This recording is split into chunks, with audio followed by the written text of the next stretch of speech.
Hey, Chris Jenkins, credentialed member of the media, covering the Carolina Panthers for Charlotte Vibe, and thank you for joining me this late Monday evening to talk about Carolina Panthers Day 10 training camp. And I'm also known as man of the people, so what does that mean? I want your comments. I love you. Anything that you want me to do. Time to connect. Leave your comments.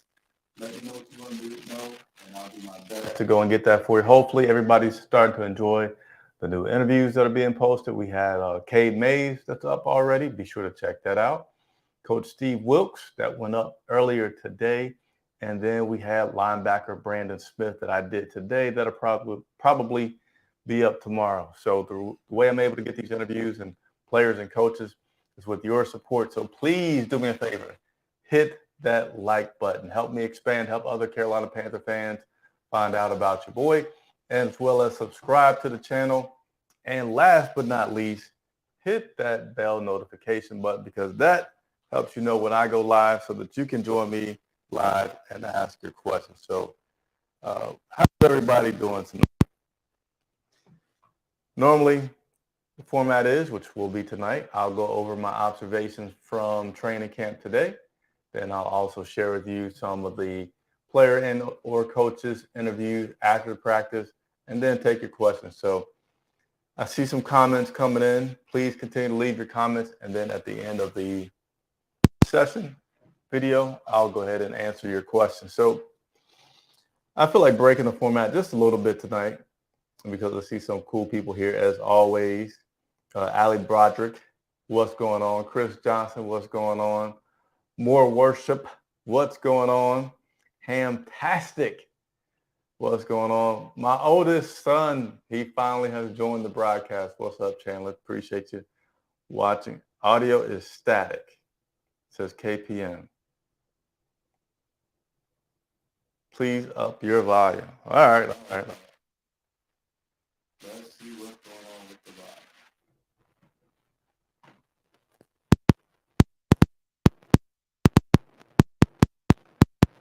Let's see. Check. Check.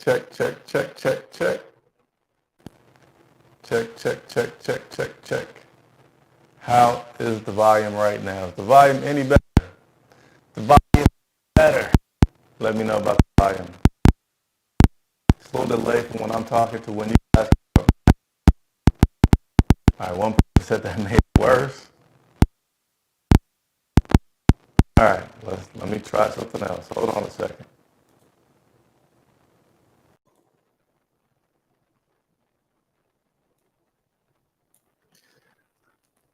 All right, we made another adjustment with the volume and the microphone. So now, appreciate your patience. How does this sound?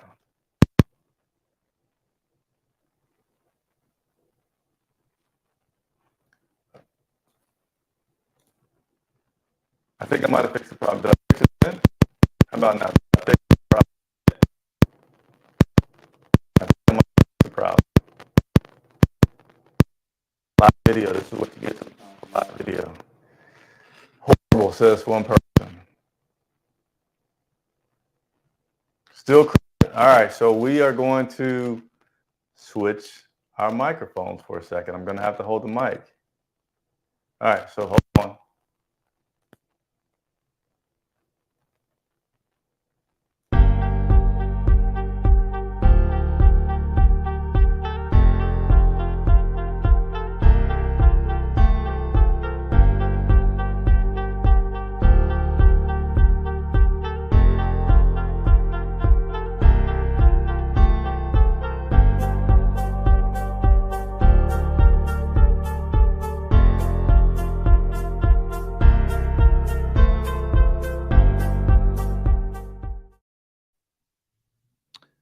Actually, I think I figured out the problem.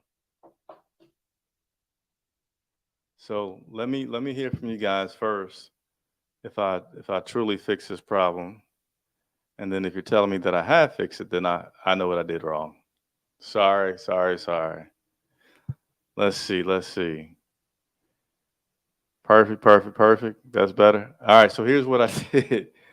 I had two microphones on at the same time, so I apologize, but I'm so glad that everybody was letting me know before I went too far through this. So I want to have my hands free. So I'm going to turn this mic back off, go back to the wireless mic. Let's see. That sucks, by the way, because anyway, hold on.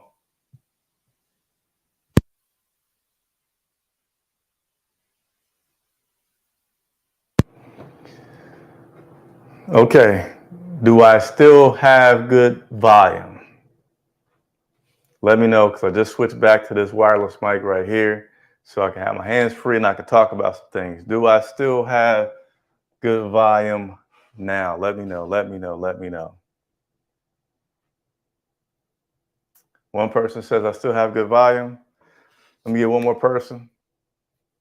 Better sound. So look, I'm gonna show you some behind the scenes. So here's like some of the equipment that I have going on. I use this mic when I'm out in the field interviewing players and coaches. And when I'm not, then I prefer to have my hands free, use this wireless mic. And I did not realize it, but I had both microphones on. You guys and girls are my savior, so I appreciate it. Thank you, thank you, thank you. So you know what? I'm going to speed up. Just start to go right up into my notes here so I don't waste too much time again. My apologies. Thank you, everybody, for staying with me and for letting me know. And if you have not checked out, again, the interviews with Kate Mays, please do so. Steve Wilkes was a joy to talk to. Please check that out. And then today I had a lot of fun with Brandon Smith. That interview is not up yet, but it will be out very, very shortly. So let me go ahead and go through the notes that I have from practice today. I won't say it's hot anymore. So I'm just going to go over the highlights. I'm not going to go through every pass attempt that was seen out there between all the quarterbacks. But I will start with the first one in my notes. Everything is just chronological here in the order that I witnessed it today. Baker Mayfield took a deep shot on the right-hand side down to streaking Robbie Anderson. Robbie went up and did what looked like a very good impression of Randy Moss. I do not have notes on who he went over to get it, but he went up pretty high, timed it perfectly, caught the ball. I mean, he was up high. He was up pretty high. Robbie made that catch and continued to run with the ball. That was a very nice connection between Robbie and Baker. And actually, feel like Baker's starting to get some more chemistry with players. He talked about that when we had the opportunity to speak with him, that now at this point, it's been 10 days. And first is get the playbook. First is know what you're doing. Second, then is understanding what Ben McAdoo is doing with calling the offense and knowing what he wants you to do. And then you have the getting used to your receivers and knowing what they like the ball, knowing what they can do. Even saying with Robbie Anderson, just got to learn about him and saying, hey, guys like Robbie's, when you're even, he's leaving them. Meaning, like, if you see him close, go ahead and throw it a little bit further down. Trust your guy to go blow past his defender, or in Robbie's case, jump up in this one and make the catch. And that is what happened today. Beautiful, beautiful, beautiful. And that was like I don't know what they call that drill. I didn't have a chance to ask Coach that specifically, but that was not a true 7-on-7. They were just like playing two wide receivers on each side of the field running down. So good to see, though. Baker also had a very nice connection to Tommy Tremble. And then they went into like a 2-minute drill type offense. And the pace was really, really quick, hard to watch and also take notes. But I do have a few notes from that. Sam Darnold, I know I've been saying Baker, but now we're saying Sam Darnold had a pretty nice completion to Rashard Higgins. And that was like a back shoulder type of deal. So Sam has not been looking bad. In my opinion, Sam has not been looking bad. And it was actually interesting when we're watching practice in Spartanburg. We're really right with you fans a lot of times watching the action. The only difference is after which we can go down to the field and ask them questions. But I was next to this lady, and man, she was an older lady, and she was a big Sam Darnold fan. It was just cool. I'm not saying Sam's not going to make it. I actually kind of am, but it was nice to hear this older lady being so into the game and knowing her stuff as well. But Sam had a nice completion of Rashard Higgins, back shoulder type deal. I already talked about that. So moving on. Then they went into a team drill format, more of a 11-on-11. Sam Darnold was up first for that. Not too many notes from that. They were doing a lot of runs during these periods early on, lots of runs. I think first 8 might have been runs and handoffs to Christian between Sam and Baker. So I just didn't write down a lot of notes from that. Tried to make some other observations that I could share with y'all because I know a lot of people have been interested in that O-line situation. I've been recently asked to speak to the offensive line coach. So let me know if you want me to talk to the O-line coach. And if you do, what do you want to know? All right. Man of the people, I work for you. Let me know about that. But a few observations from that O-line that I saw today was one time at guard was Brady. And then next to him was Akeem, or Icky, as everybody likes to call him, on that O-line on the left-hand side. Another lineup combination that I saw was 73, Michael Jordan at guard, and then Christensen at tackle. So they're still moving these guys around quite a bit, trying to fine-tune some things and see where they're going to be at. You know, we got the game coming up this Saturday against the Washington Commanders.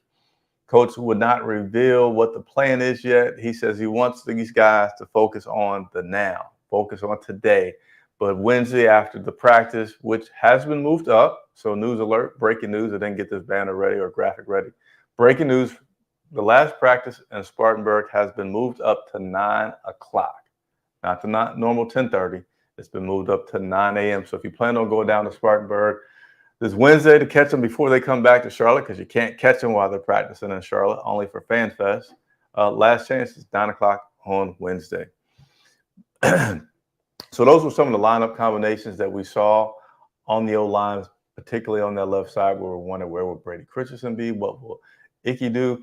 Icky also got a lot of reps with the first teamers today, and Coach said they're just trying to continue to do things to get him up to speed and believing in him, which kind of, I won't say conflicts. You know, early he had criticism that he has a long way to go.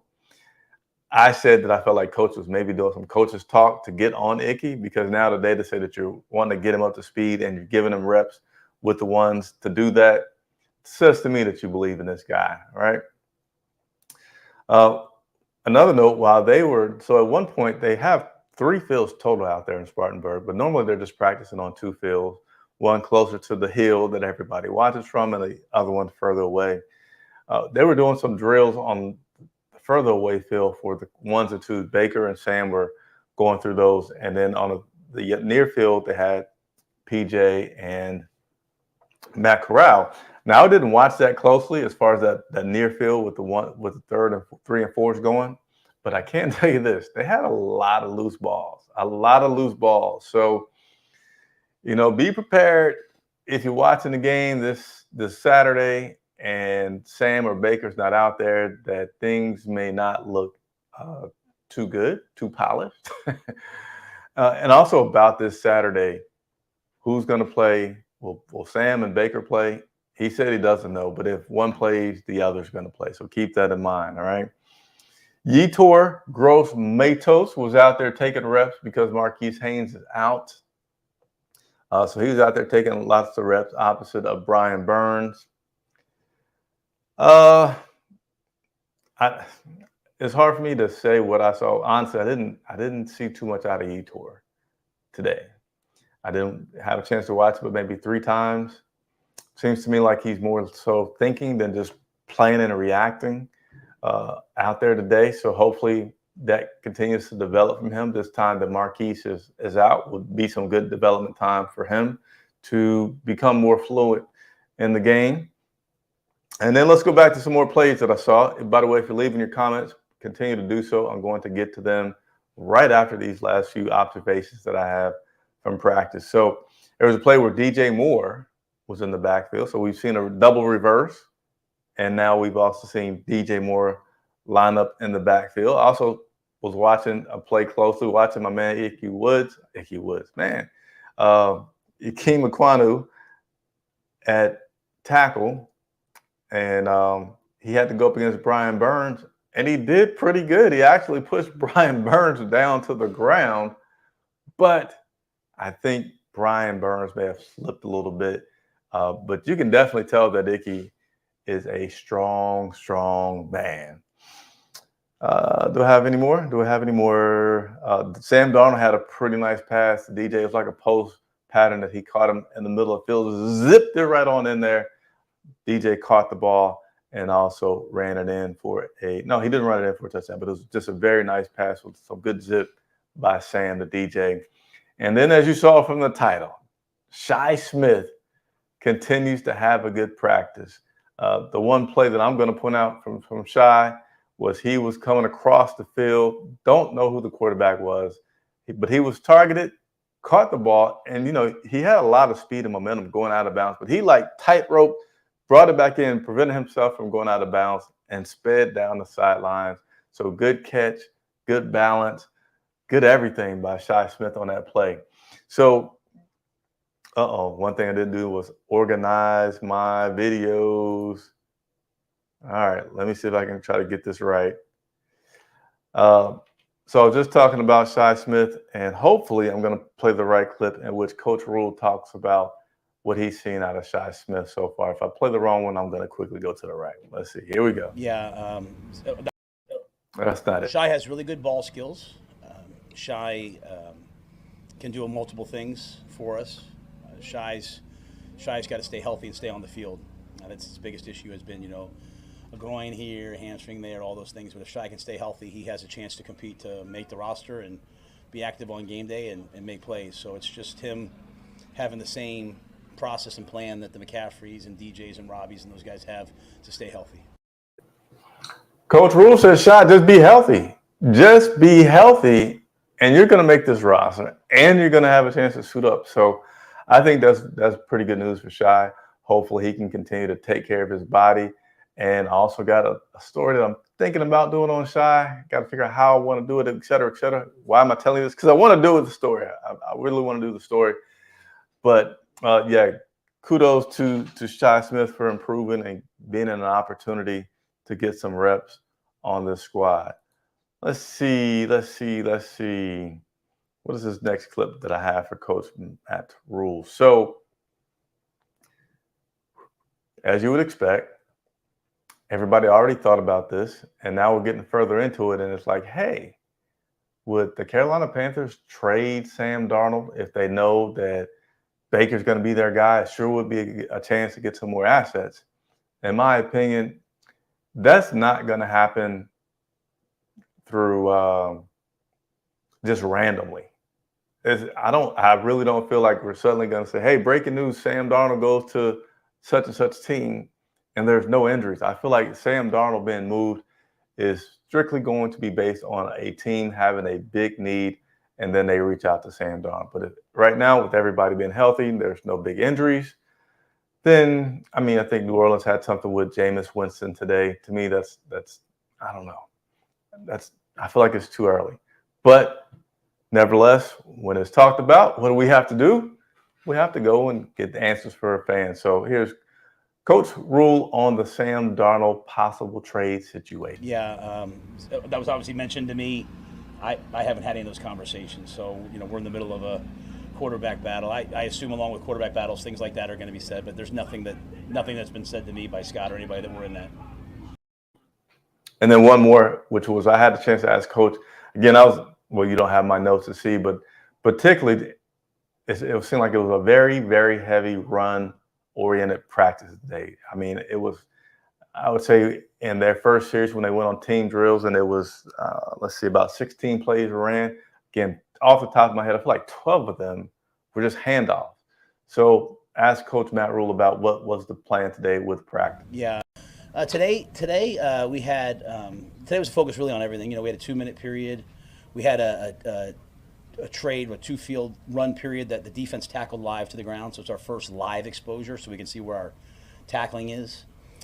We had and then we had 2 periods versus a specific defensive structure. One all up blitzes, and then one certain coverage that we play, and ask the offense to attack it so that our offense knows how to beat those things, and then our defense gets exposed. So I think we just tried to really attack a couple different areas today.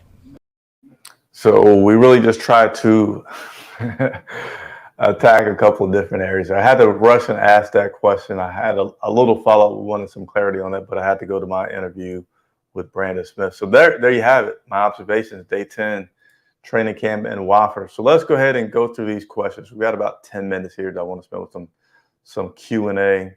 Again, thank you everybody for bearing with me through the microphone issues. And also a big, big favor. If you're watching and you never hit the like button on the video, please do it now. And also subscribe. We need to get to 5,000 subscribers before the season begins. So we've got like 3 weeks to do that. I'm telling you, the bigger I grow, the more I can do for you. And players and coaches are watching the video. So thank you for everybody that has subscribed, has liked the video, has told a friend about Charlotte Vibe and what we do. I really sincerely appreciate it. All right, let's see if there's a few questions that's out there. What's up, Peter Angels or Angelus, maybe? Big Willie Style.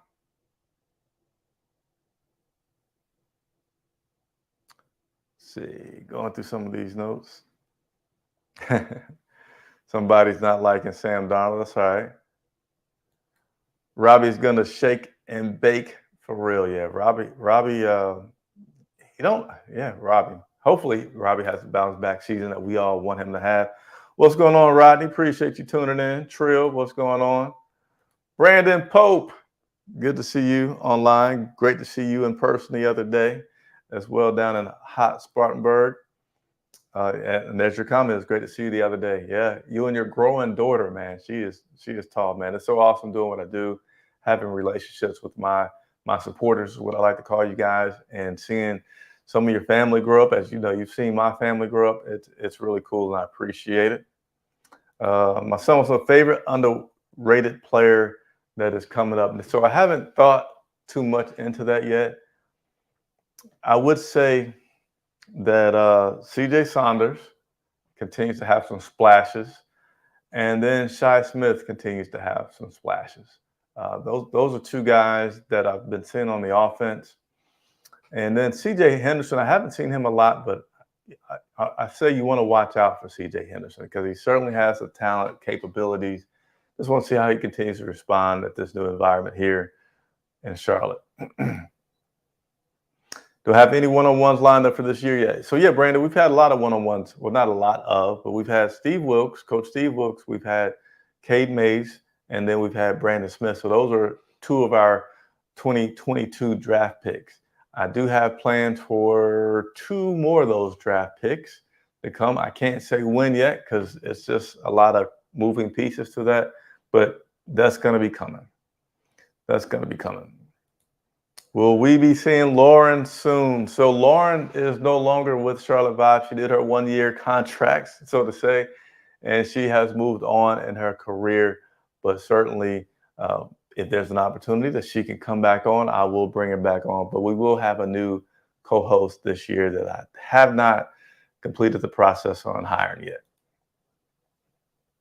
Chris, have you heard anything on Chuba? Do you have anything on him?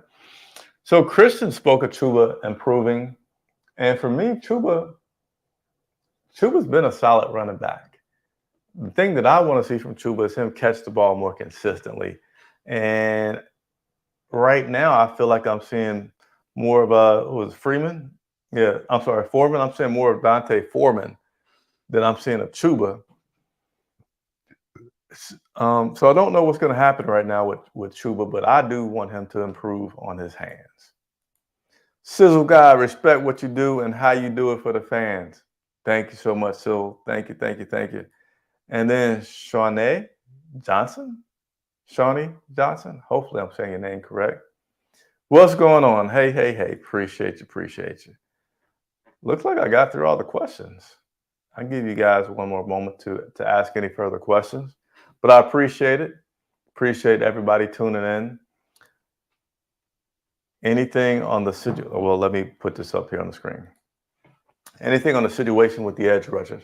If I may take credit for getting the first words from Scott Fitterer that he was looking for a defensive tackle, defensive end. He answered me in that question, I want to say well over a month ago. That was after their last, I forget what transaction they made. And I asked him about more things that they want to do before camp started. And he said he was looking at those two positions at edge, big body on the edge or an interior lineman. So that's been something that he's been wanting to do to add some depth for a while. With Marquise Haynes being injured, thankfully that's day to day. He's still on the hunt, but right now nothing is is about to happen, as in they have some guy in and they're really looking at him. A lot of teams at this point are just looking for, not looking for, but when there are injuries, which there always are in the NFL, seeing what kind of turnover they have as far as some opportunities to get some people, or really more importantly, once the rosters have to be cut down to 53, looking for somebody that's a veteran, somebody that you didn't expect to get cut, and then you try to pick them up. So it's still, we may be some weeks out from that happening as of right now.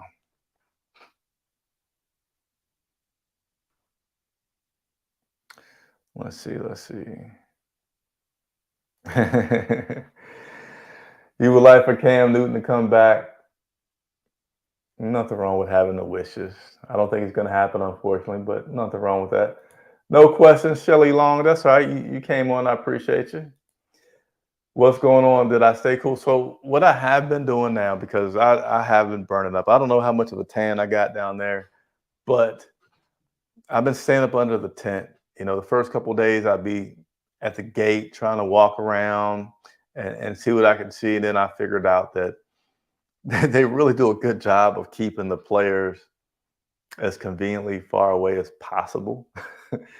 And I was not going to try to walk around 2 football fields with a ton of equipment and gear trying to see what's going on. It's much easier when you can just have one spot, have your computer, have your notes, and have your roster out and watch it. So I have been able to stay much cooler than I was initially. Thank you. Who's your personal preference for quarterback at the moment? I want to see Baker Mayfield for sure. Just because we haven't had Baker Mayfield. I know what Sam offers. I know Sam can play well and then for Sam, I don't like the fact that once he gets rattled, it seems like he can't come out of it. I want to see how Baker Mayfield can perform just for that sole purpose right there. And there goes the spam comment. Let me see if I don't know if there's any purpose in blocking those because they'll just come back. C-Dog, let me see. Let's see. Who do you think will make the roster cuts for wide receivers? Panthers seem straight loaded at wide receiver. So, Levi, that's a pretty good question. In the years past, have not done a projection on roster cuts. So I'm certainly not prepared to say that now because I need to think of, well, how many receivers do they typically keep and what guys are moving in or moving up, moving down. So unfortunately, Levi, I don't have an answer for you on that, but I appreciate the question. Thank you for tuning in. Got high hopes for us. Appreciate those high hopes. All right. So, hey, that concludes the show for tonight. Appreciate everybody for watching. Let me see if I can. I know you guys keep saying I need a moderator, but let me see. Appreciate everybody for watching. Sorry for that echo right there. Let's see.